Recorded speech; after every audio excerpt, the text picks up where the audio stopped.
Hey guys, Guns are Essential with another mind-blowing video for you guys. Today I want to talk a little bit about multi-tools. And I'm kind of a Leatherman nut, you know. I've had some Gerbers in the past. I haven't had any Sogs or anything, but Leatherman is kind of where it's at to me. This is the Super Tool 300. It's been my carry tool for 2 or 3 years now, and that's kind of rare for me. You know, I usually bounce around on stuff quite a bit and get burnt out on things and move on to something else, but this has been a really just a super sweet tool. You know, I have zero complaints with this thing. It is beefy as all hell, but it's big. You know, it's huge. I think it's like 9.6, 9.7 ounces, something like that. So you definitely know you're carrying it. You know, it's bouncing around your pocket or on your belt or whatever. You know it's there, which doesn't really bother me. I don't care to carry some weight when it comes to something that's going to hold up. But I did want something smaller, and since I did like this platform so much, I ended up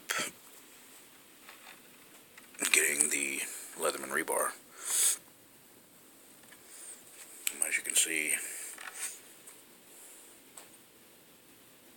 it is very similar. I'll go through the tool layout here and show you the similarities of it. First, you've got a two-sided, or really it's a three-sided file. You know, you do have a file on that edge here. You probably cannot see that at all. Spin this guy around, and you still can't see it, but that's alright. It's there. Trust me, it's there. For filing a groove or whatever into, you know, something. Got a couple of straight screwdrivers, slotted screwdrivers.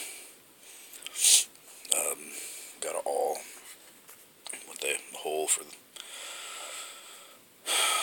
threading into leather or whatever. Got a lanyard ring, and of course you got your straight edge knife. All these tools lock, of course, just like on the Super Tool 300. Got your serrated knife blade, which I don't really use much, but it would be good for cutting rope or seat belts or, you know, whatever. Cut a damn tomato with it if you want, I don't care. Got your bottle opener, can opener, long shank Phillips screwdriver, and a wood saw. Check out that side right there. Go over to the Super Tool 300.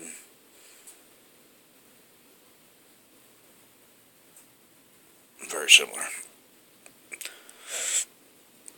The straight screwdriver bits are a little bit wider on the Super Tool 300, and you know, everything's just a little bit bigger, of course, but as you can see, there's the rebar on the other side,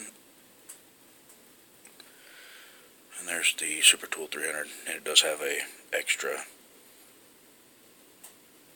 straight screwdriver, a little bitty guy, which I kind of snapped off, but I wasn't using the right tool for the job, so I'm not going to blame the tool. One thing that I really do like about the Rebar and the Super Tool 300 is the pliers themselves. They got the removable cutters on them, and they do hold up a lot better than the standard ones. You know, they're made out of the 154 cm steel, and they are a whole lot better than the ones without it. I've got this Wave sitting out here.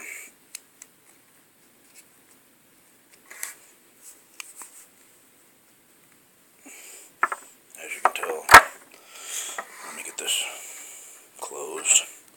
Thumbing with one hand, trying to close it with the other, so there's bound to be some blood spilled before it's over with.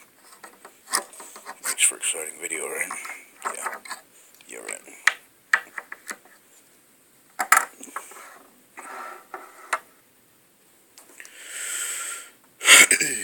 there's a Leatherman Wave compared to the Rebar. The Wave is by far the most popular Leatherman out there, so it kind of gives you guys a little bit of an idea of size comparison. I said that the Super Tool weighed like 9.6, 9.7 ounces. The Rebar weighs in at like 6.7, I believe. Quite a bit smaller, quite a bit thinner. Just going to be an awesome tool to pack around. One thing that I like about this is, of course, the classic style handles on it. I talked about that earlier, or I think I did. This has been my third or fourth take on this video, so I'm not 100% sure what the hell I've been talking about, to be honest with you. But let me show you guys what I'm talking about here. Get the knife blade out. Try not to hit a main artery or anything. Here's that one. Now, get the Wave out.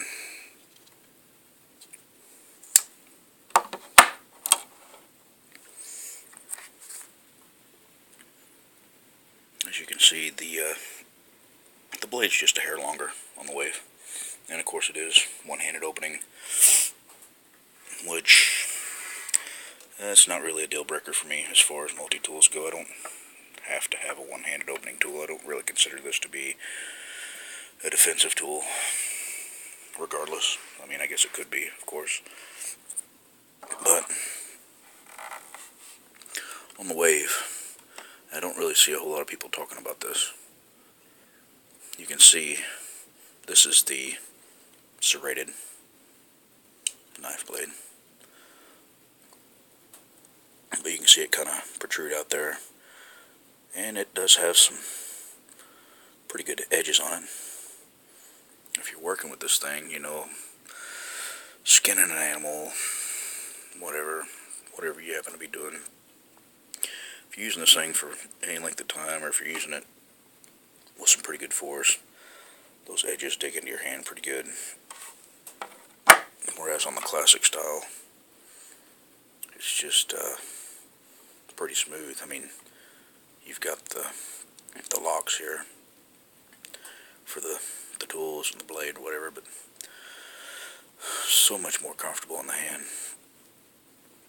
And that's really one of the main reasons why I dig these things over that style there. And like I said, this is just my opinion. Get what you want, your money, spend it how you like it. But I'm really looking forward to carrying this guy. You know, like I said, I've loved the Super Tool 300 for so long, but this guy has pretty much got everything that I need in a smaller package, so why not pack it right? A little comparison for you guys. I'm going to do, I don't know, 1 or 2 more multi-tool videos, so let me know what you think. See you guys.